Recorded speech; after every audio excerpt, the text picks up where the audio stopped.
J'ai rendez-vous avec Jérôme Alonso. Nous avons rendez-vous avec Jérôme Alonso pour parler de la performance de Lucas Chevalier qui a fait débat hier dans l'équipe du soir. Une erreur à la 90e minute et un but qui donne la victoire au Sporting Portugal. Jérôme, j'ai une petite question d'abord. 90e minute but du Sporting. Techniquement, quelle est l'erreur que fait Lucas Chevalier? Qu'est-ce qu'il doit faire? C'est presque le moins important du débat. Mais cette frappe, elle est sur lui. Il n'y a pas un grand déplacement à faire. Et malheureusement, c'est ce qu'on apprend très tôt. Quand tu as un doute, tu mets sur le côté. Donc je pense que techniquement, il n'est pas très compliqué à faire, même si j'ai entendu dire il est masqué, machin, truc. Un gardien du talent du Chevalier peut la repousser sur le côté. Et après, on dit, ouais, les défenseurs n'ont pas suivi. Tu la mets sur le côté, tu t'évites tout problème. Et je pense qu'avec la qualité de la frappe, même si elle est sèche, il peut faire beaucoup mieux dessus. Il doit faire beaucoup mieux dessus. Voici la une de l'équipe du jour qu'on a découverte ce matin. Marquinhos, foudrage au premier plan. Et derrière, au second plan, on voit un peu dans le flou, voilà, au sens propre, Lucas Chevalier. Est-ce un cliché qu'en dit-on sur la réaction du capitaine juste après le but du 2-1? Là, on attaque un vrai débat, je trouve. Au-delà du but, il y a tout ce qui se passe autour de Lucas Chevalier. Et tout ce qui se passe autour de Lucas, au sein même du PSG et de ses défenseurs. Et pour l'avoir vécu, pas la moitié des qualités de Lucas, mais je l'ai vécu, quand les joueurs te regardent, quand il n'y a pas ce geste, quand il y a ces regards, quand il y a ces... Tu sens qu'il y a un truc qui va pas. Dans la connexion avec les autres, dans ton rôle social, dans le vestiaire, sur le terrain. Quelque chose que j'ai appris, ça, beaucoup. Mais il y a des regards qui ne trompent pas. Il y a la une avec Marquinhos, mais sur l'action, tu vois qu'il y en a même qui font comme ça. Tu vois, donc il y a un rapport aux autres, il y a un rapport entre Lucas Chevalier et ses défenseurs qui m'interroge et qui va nous amener ailleurs dans le débat. Aujourd'hui, Lucas Chevalier est un homme seul. Je trouve qu'il est un homme seul. Et c'est le débat qui m'intéresse. Je trouve qu'aujourd'hui, il est isolé sur le terrain. Je trouve qu'il n'y a pas de soutien. J'ai l'impression parfois de voir un junior jouer avec les pros et qu'il n'y a pas cette forme d'acceptation de ce qu'il est. Il n'y a pas d'acceptation de son statut. Et Dieu sait qu'on est seul déjà par essence. Hein. C'est un poste de solitaire, gardien de but. Mais on a quand même besoin parfois un peu de la chaleur des autres et du regard des autres pour se faire du bien.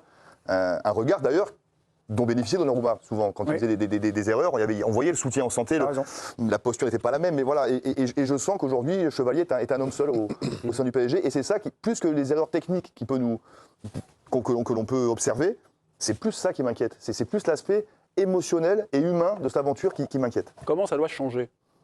C'est un choix de Luis Enrique. Et je pense qu'aujourd'hui, l'homme qui peut sauver Lucas Chevalier, ou en tout cas le faire progresser, c'est le coach, même si ce n'est pas un coach des gardiens.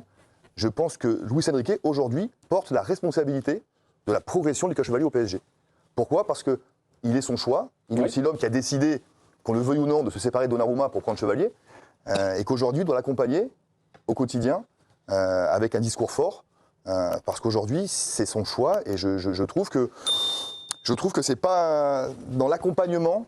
Je ne parle pas du coach des gardiens, parce que c'est un aspect technique et tactique qui est moins intéressant, je trouve. Mais sur le plan humain, je trouve que Luis Enrique doit apporter un soutien plus visible et en tout cas plus quotidien à Lucas Chevalier. Si vous dites ça, on va revenir à travers votre carrière. On est en 1995, vous débarquez à l'OM. C'est pour ça qu'on a parlé tout à l'heure et que ça m'intéressait. J'ai le même âge que Lucas Chevalier quand j'arrive à Marseille. Il n'y a rien qui va. Première partie de saison et Gérard Gilly débarque. L'entraîneur. L'entraîneur Gérard Gilly débarque et il m'attrape un lundi matin. Qu'est-ce qu'il vous dit? Et il me dit, tu sais Jérôme, le vestiaire, il n'en peut plus de toi.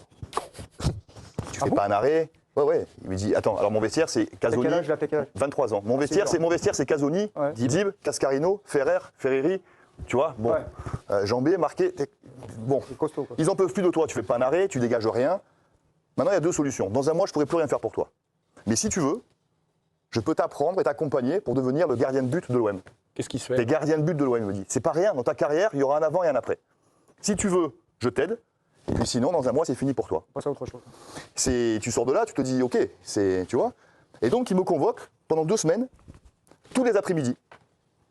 Et il m'a appris à changer d'attitude. Mais c'est-à-dire, concrètement, tu faisais quoi? Alors, concrètement, tu vas halluciner. Marc Lévy, entraîneur des gardiens, Gérard Gilly et moi, seul à la commanderie, tous les jours, seul.